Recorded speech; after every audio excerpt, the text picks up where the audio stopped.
love open data. I love that governments are taking their data, cleaning it, anonymizing it, and putting it out to the world. I love the transparency that comes with open data.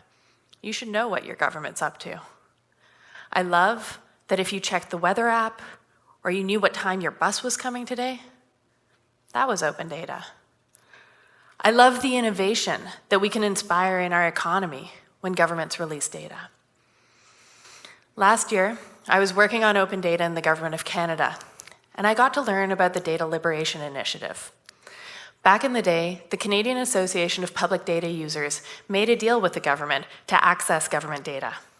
And so originally, once a year, eventually once a month, the government would mail data to these data users, originally using floppy disks, eventually using CD-ROMs.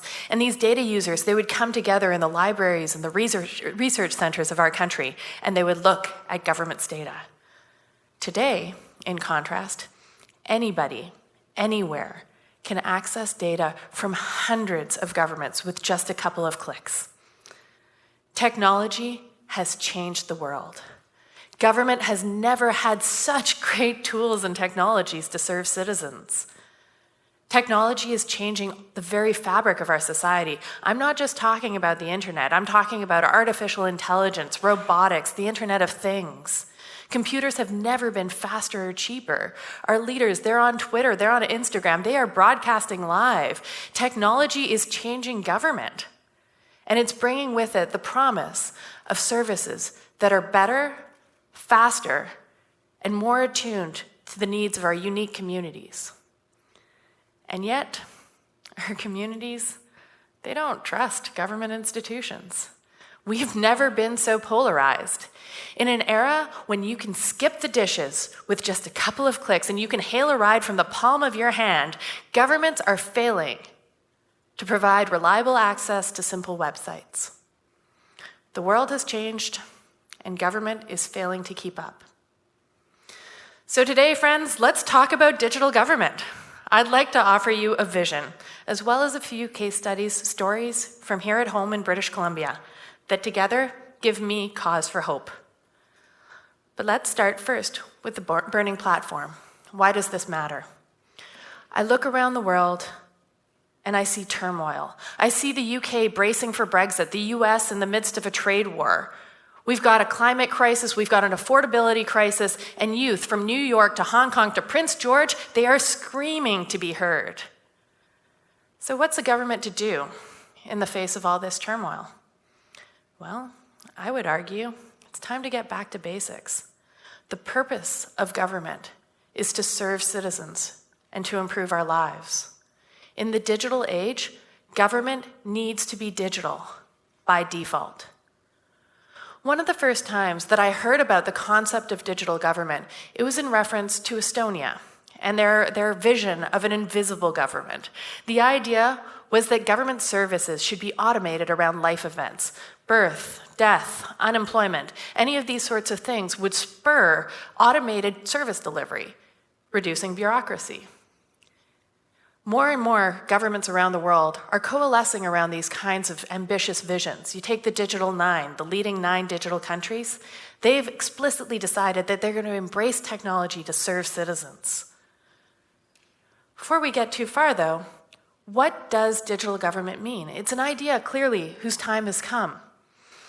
For me, digital government means governments taking modern tools from the internet age, from the fourth industrial revolution, and using them to deliver services that warrant the trust of citizens.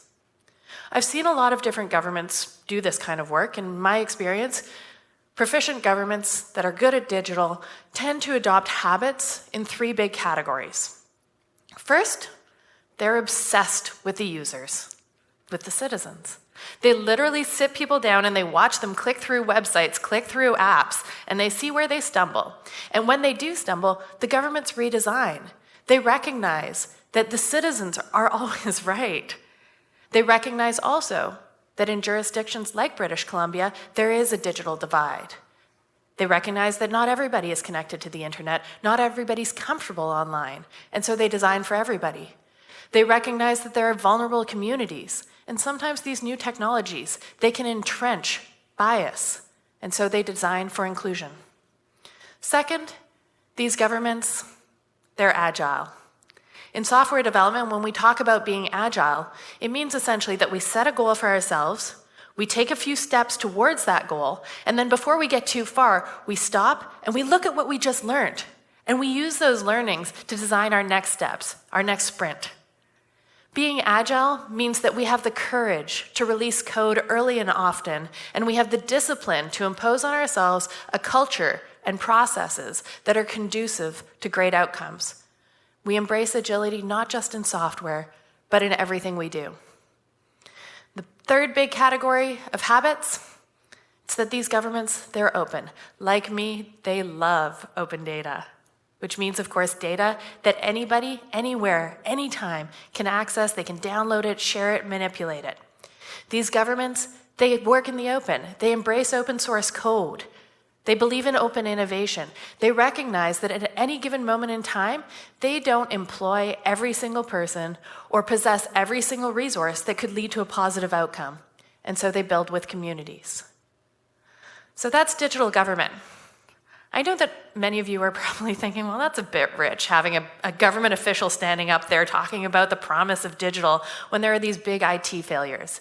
Yes, healthcare.gov in the US, the Phoenix Pay system in Canada, these are big IT projects that went wrong. Digital government is a bet that when we're open, when we're agile, when we design with and for users, we get better government, and that can lead to a better society. I'm going to try to make this a little bit more concrete, and I'd like to offer a few stories from here at home in British Columbia. And I'd like to start with one that is very near and dear to my heart, which is the Exchange Lab. The lab is a place, it's a physical place in Victoria, and it, for me, represents a recognition that when we take on these ambitious visions for a brighter future, sometimes we have to fundamentally redesign our processes. The lab is a place where government ministries can come and they bring their tough problems. The lab helps them define the problem and then teams them up with top tech talent so that together they can build solutions. At any given time, there are up to 12 teams in the lab, and right now, they're working on topics like conservation, empowering patients through access to health information, data-driven approaches to climate change. These are some of the toughest problems of our age. I'll try to make it a little bit more concrete with a specific story. One of my favorites is about Aaron. Aaron is a mine inspector, and he works for the Ministry of Energy, Mines, and Petroleum Resources. He came into the lab last year, and he didn't have the information that he needed to take an evidence-based and risk-based approach to inspecting mines. So the lab teamed him up with some top technologists, and together they created the Mines Digital Service. Essentially gathering all the relevant information, analyzing it, dashboarding it, and giving mine inspectors like Aaron the information that he needed to keep our mines and our communities safe. Sometimes when we do this kind of work, we also come up with big barriers, things that are slowing us down. And one of the things that the lab took on in the last couple of years is around procurement. Often, it's tough for government to buy technology quickly. And so they took a process that can often take up to 12 months, and they reduced it down to 17 days, contract award within 17 days of having received the bids. This kind of innovation allows government to more effectively work with small businesses and means that we can have more innovation within our communities. I'd like to move to a second category of examples, identity. Identity is the backbone of the digital economy. In British Columbia, we've had a number of successes. The services card is a great one. There are about 5 million people in British Columbia, and so far 4.6 million have a service card. And this is basically a unified identity card. British Columbia was the first jurisdiction in North America to successfully take the driver's license and the health card and bring them together. This is exciting because it means we can onboard all sorts of other different government services into this success case. We can also be more ambitious, though, because to collaborate in the digital age, we need trust. We need to have a degree of confidence that the corporations and the people who we're interacting with online are who they say they are. Normally, to get that kind of trust, we build usernames, passwords, that sort of thing. But they're administered by third parties who may not always have credibility. In an age of surveillance capitalism, there are so many different entities who are hungry for our data, and it's absolutely critical that we build a trust system that works for everybody. So, in the government of British Columbia, the corporate registrar took on the task of adopting new technology. Using blockchain, they put the power in the hands of the data owner so that that data owner could put their information on the distributed ledger, and through a series of cryptographic codes, through hashes, they could ensure that there wouldn't be undue manipulation of that information. What this does is essentially enable digital, secure interactions. I'd like to pivot to a third category of examples, around service design. I talked earlier about how a digital government, a highly proficient digital government, designs with and for users. Service design is really what that means. It means we're very thoughtful and inclusive in designing the way government serves the people. An example. Last year, British Columbia was on fire. 1.4 million hectares were on fire in the summer of 2018. Over 2,000 people were evacuated. Over 5,000 people were mobilized to fight the fires at a cost of $615 million. It was devastating. So what government did, they decided, let's see if we can get some insight through data analytics to help fight these problems going forward. They took a number of different data sources. I'm talking topographical maps, tree density data, historic fire patterns, lightning strike data, and built these into 3D maps so that emergency preparedness professionals, as well as leadership, could take a look at these different maps and use that to build out the strategies. Service design can often be much simpler. It's about more than just taking forms and putting them on the internet, though. One specific example is previously in British Columbia when people were getting divorced.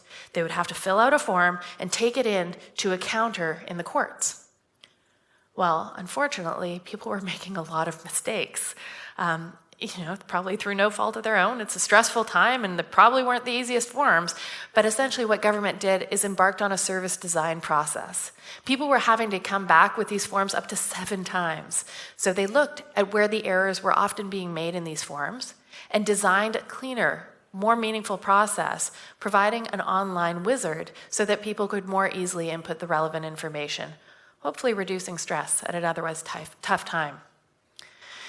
All these examples, they go far beyond just efficiency. Yes, there's the efficiency piece, but there's also a fundamental rethinking of how government operates. You can think for the first time about inclusion through digital. You can imagine a world where instead of a single parent having to go and take an hour out of their job in the day to go to a service counter, instead they can be accessing government services in the evening on their couch while their kids are in bed.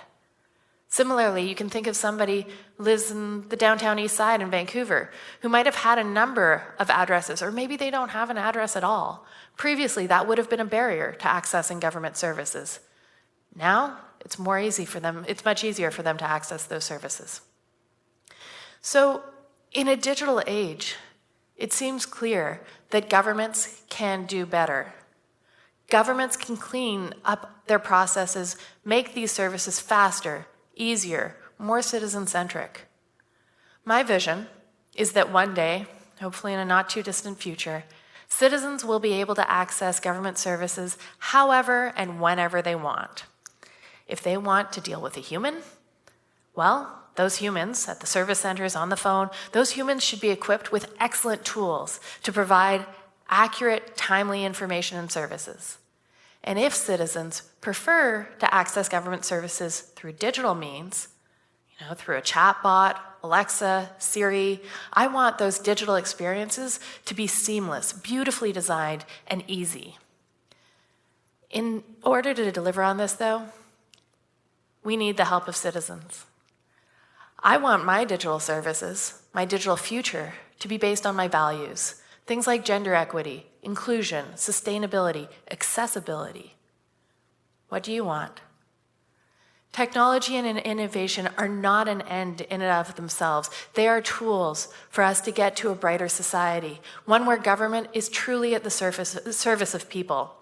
We can do this together. We can build it as communities. I'm extremely excited to build a digital future together so that we can have a digital government, indeed a government that serves everybody.